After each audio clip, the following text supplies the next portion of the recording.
There was once a young man who lived in a small town, where dreams were nothing more than distant whispers in the wind.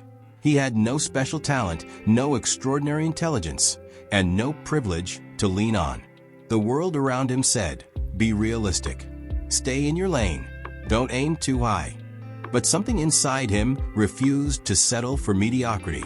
He knew that the difference between the average and the extraordinary was not luck, talent, or circumstances.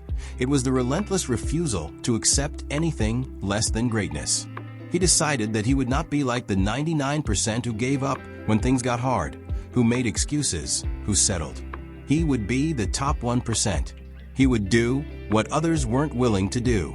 He would train when others rested. He would work when others played. He would study when others scrolled mindlessly. He would push forward when others retreated.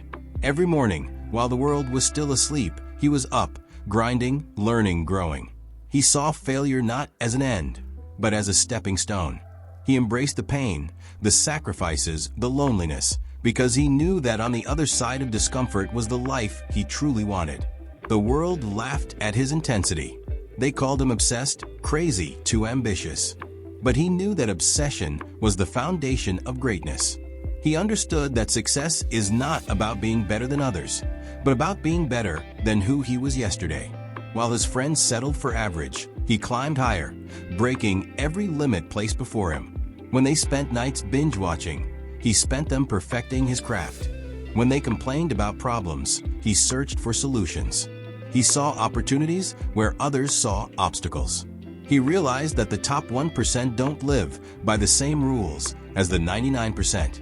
They demand more from themselves, they embrace discipline, and they never let external circumstances dictate their potential.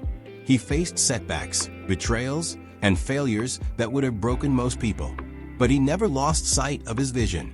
He reminded himself that temporary pain was nothing compared to the regret of a wasted life. He visualized his success so clearly that it became inevitable. He burned every bridge that led back to comfort because he knew that success was his only option. And one day, when he finally reached the peak, when he stood where only a few ever stood, he looked back and realized that it was never about talent, intelligence, or luck. It was about the will to outwork, outlast, and outperform everyone else.